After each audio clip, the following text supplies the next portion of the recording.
Estamos en El Mundo Ahora de France 24. Soy Rosa Pérez Masdeu. Vamos con las noticias.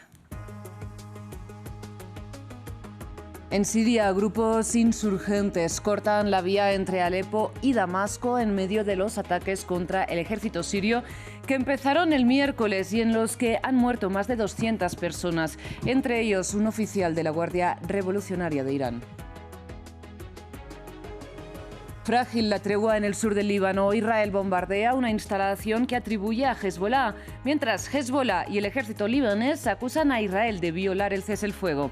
El ejército israelí impuso un nuevo toque de queda al sur del río Litani. Vladimir Putin reivindica el ataque masivo contra la red eléctrica de Ucrania como una respuesta al lanzamiento de misiles occidentales contra territorio ruso por parte de Kiev, mientras Zelensky pide más armas a sus aliados.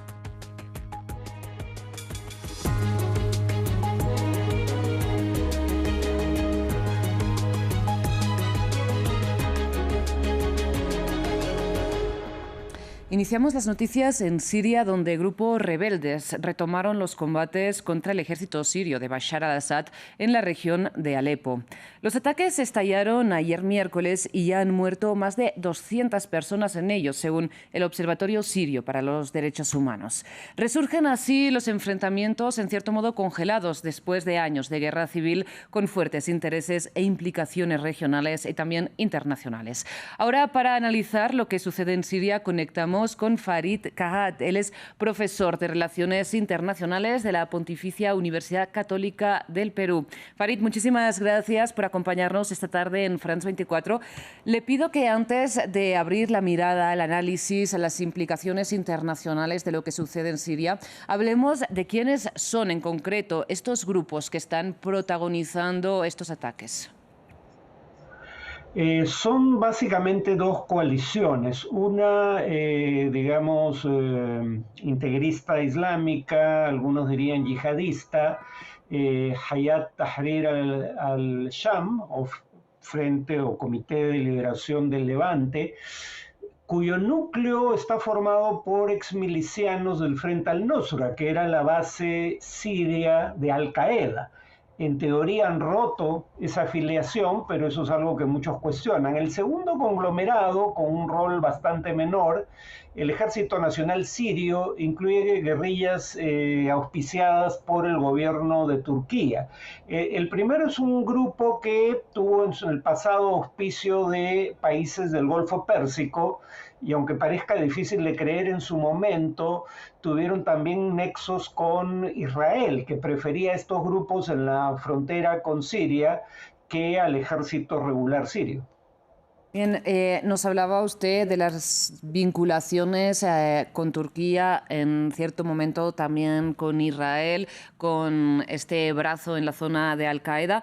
Le pregunto qué opina sobre las acusaciones también que ha hecho el ministro de Exteriores de Irán, que ha señalado que, en particular, detrás de este estallido de 2 días que estamos presenciando, están Estados Unidos e Israel para desestabilizar la región. En el caso de Estados Unidos, el aliado norteamericano en la guerra civil siria, una guerra civil pero internacionalizada al mismo tiempo, es decir, los actores locales reciben apoyo de actores externos, sí. Era más bien las fuerzas democráticas sirias vinculadas a la minoría étnica kurda. En ese sentido, dudo que Estados Unidos específicamente esté detrás de Hayat Tahrir al-Sham. Estados Unidos sí recuerda el origen, digamos, de esa organización. Finalmente fue Al-Qaeda quien atacó blancos estadounidenses el 11 de septiembre de 2001. En el caso de Israel no creo que esté detrás de estos recientes ataques, sin embargo algunas acciones israelíes los hicieron más probables. Por un lado, Hezbollah, que era aliado del régimen sirio, se concentró en la guerra que peleó en su propio país, Líbano. Por otro lado, milicias proiraníes, otro gran aliado regional del régimen sirio, habían sido atacadas por Israel en días recientes Y Rusia, por su parte, nuevamente esto no tiene que ver con Israel, está concentrada en la guerra en Ucrania. Entonces, yo lo que diría es que en la medida en que acciones de Estados Unidos o Israel desviaron la atención de aliados del régimen sirio hacia otros frentes, eso puede haber debilitado la posición relativa del régimen, pero que hayan apoyado estos ataques directamente lo dudo. Entonces, usted lo que señala es que estos grupos habrían aprovechado un momento de debilidad en las alianzas internacionales del gobierno de Bashar al-Assad para decidirse a atacar en este momento. Efectivamente, creo que esa es la hipótesis más plausible. Y en este momento, entonces, ¿cuál sería la relación de fuerzas en términos de capacidad humana, de número de efectivos, de armamento entre estos grupos y el ejército regular sirio? Bueno, lo que hemos visto en el caso de las fuerzas leales al régimen de Bashar al-Assad, algunas de ellas son fuerzas irregulares que son las que han huido en los frentes de combate. Las fuerzas regulares del ejército probablemente ofrezcan una mucho mayor resistencia a los avances de estos grupos insurgentes. No esperaría que el avance sea tan fácil como ha sido hasta ahora, sobre todo a medida que se acerquen a blancos mucho más importantes como la ciudad de Alepo. Además, habría que decir que el régimen sirio y sus aliados, Irán y Rusia, siguen teniendo el monopolio o por lo menos la supremacía aérea, y eso les da una gran ventaja. No solo pueden bombardear desde el aire a discreción, sino que estos grupos no tienen fuerza antiaérea capaz de darles alcance, aunque lo que han mostrado en estas primeras ofensivas es algo que ya se había visto en Siria desde 2014, pero ahora con una sofisticación tecnológica mayor, es el uso de drones, tanto drones kamikaze, es decir, drones que contienen explosivos y que el dron o avión no tripulado mismo impacta al blanco, o drones que lanzan bombas contra un blanco. Eso es probablemente el mayor avance tecnológico que han mostrado los grupos rebeldes en lo que va de la guerra civil. Farid, lamentablemente nos quedamos sin más tiempo para continuar con este análisis, pero le agradezco muchísimo que ha compartido su conocimiento aquí con nosotros esta tarde en France 24. Seguro tendremos ocasión de volver a conversar. Buenas tardes. Vamos precisamente a Líbano, donde es ya el segundo día del frágil cese del fuego entre Israel y Hezbollah. Y el primer ministro israelí, Benjamin Netanyahu, declaró que retomará y elevará la ofensiva si Hezbollah viola este alto al fuego. Sin embargo, tanto Hezbollah como el ejército regular libanés acusan a las fuerzas de Israel de violar el cese de hostilidades. De hecho, las mismas fuerzas armadas israelíes reconocieron haber bombardeado unas instalaciones que relacionaron con Hezbollah. Desde Jerusalén, nuestro corresponsal Federico Cuevar Verena nos amplió previamente sobre las acusaciones cruzadas de violación del acuerdo.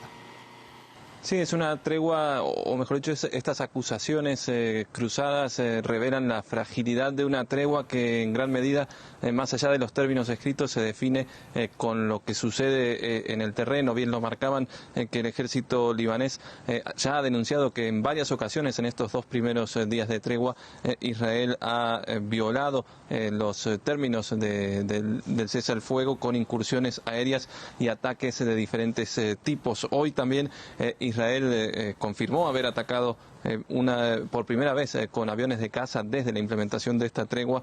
Esto fue, según el ejército israelí, un ataque contra un depósito de cohetes de media distancia en la zona fronteriza después de detectar actividad sospechosa allí. También abrió fuego con tanques a distintas posiciones, al menos 6 ciudades en la línea fronteriza con Líbano, también por haber detectado a sospechosos, según los términos utilizados por el ejército israelí, y de acuerdo a fuentes libanesas, esto causó dejado 2 heridos. Para Israel estas 2 acciones son también estas violaciones de los términos de la tregua. En las áreas dentro de los 2 kilómetros de la línea azul que separa el Líbano con Israel, es declarada una zona de exclusión por las fuerzas israelíes. Allí se mantienen las tropas del ejército hebreo y también sus drones siguen vigilando, mientras que se mantiene ese toque de queda al sur del río Litani entre las 5 de la tarde y las 7 de la mañana. Todo esto en el marco, recordemos, de esta tregua, en principio de 60 días, quedan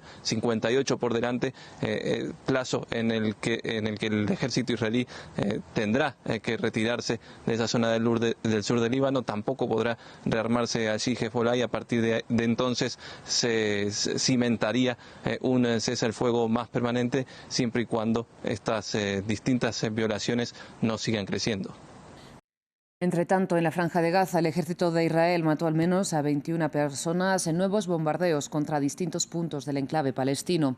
Las fuerzas de Israel mataron a 6 personas en 2 ataques aéreos cerca del hospital Kamal Adwan en Beit Lahia, a otras 4 en un ataque que alcanzó una motocicleta en Han Yunis, y en Nuseirat la aviación israelí destruyó un edificio de varios pisos y mató allí al menos a otras 11 personas. Hablamos ahora de la guerra en Ucrania porque el presidente ruso reivindicó los ataques masivos contra la red eléctrica ucraniana como una respuesta al uso de misiles occidentales contra territorio ruso por parte de Kiev. En la reunión de la Organización del Tratado de Seguridad Colectiva, su alianza militar, Vladimir Putin amenazó con volver a usar el misil Oreshnik, mientras Zelensky descartó sucumbir a la presión de Estados Unidos para rebajar la edad de reclutamiento a los 18 años y pidió más armamento a sus aliados.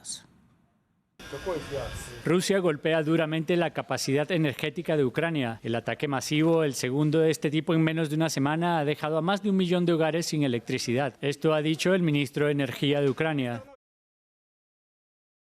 Una vez más, el sector energético está siendo objeto de un ataque masivo por parte del enemigo. Se están produciendo ataques contra instalaciones energéticas en toda Ucrania. Ukrenergo, el operador del sistema de transmisión, ha introducido urgentemente cortes de energía de emergencia. El presidente Volodymyr Zelensky acusó a Moscú de lanzar municiones y bombas de racimo, que liberan numerosas bombas pequeñas sobre una amplia zona, lo que las hace más peligrosas para los civiles. Zelensky afirmó que se trata de una escalada despreciable. Putin, que se encuentra en Kazajstán, reivindicó el ataque y dijo que era una respuesta al uso de armas estadounidenses y británicas en territorio ruso.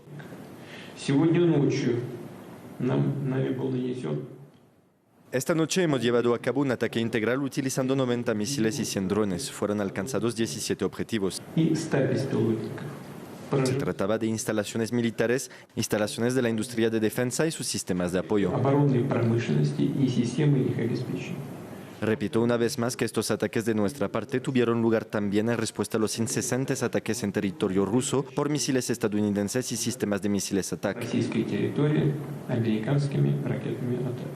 En una segunda intervención, Putin amenazó con lanzar el misil balístico Oreshnik contra Kiev si Ucrania continúa atacando a Rusia con misiles occidentales, un nuevo tipo de misil que fue utilizado por primera vez contra Ucrania el 21 de noviembre. También aseguró que usará todo su arsenal para evitar que Kiev obtenga armas nucleares. Cambiamos de tema, vamos a Irlanda, que está en la víspera de unas elecciones legislativas clave marcadas por la gran igualdad que muestran las encuestas entre los 3 principales partidos políticos. El izquierdista Sinn Féin busca romper décadas de bipartidismo entre las formaciones de centro-derecha Fine Gael y Fianna Fáil, que son los partidos más antiguos de Irlanda y quienes gobiernan en la actualidad por medio de un gobierno de coalición que aspiran a repetir. Pasamos a Venezuela porque la Asamblea Nacional aprobó una ley de castigo a las personas que se muestren de acuerdo con las sanciones internacionales que pesan sobre Caracas. El texto implica inhabilitación de hasta 60 años para ejercer cargos públicos o la posibilidad de procesar a personas en ausencia. El nuevo marco legal podría reprimir también a medios de comunicación, organizaciones no gubernamentales, perfiles de redes sociales, así como figuras opositoras. La legislación, además, llega después después, recordemos, de la aprobación en la Cámara de Representantes de Estados Unidos de un nuevo paquete de sanciones contra Caracas que Washington llamó Ley Bolívar. Para el cierre, les contamos que se cumplen 10 años de la muerte de Roberto Gómez Bolaños, más conocido como Chespirito. El creador de El Chavo del Ocho falleció el 28 de noviembre de 2014, dejando un legado de personajes y de varias generaciones de latinoamericanos que siguen riendo con su humor. A pesar del paso del tiempo y de los múltiples conflictos legales desatados en torno a sus personajes, El Chavo del Ocho sigue vigente en varios canales de televisión de la región. Gracias por su atención, ya regresamos.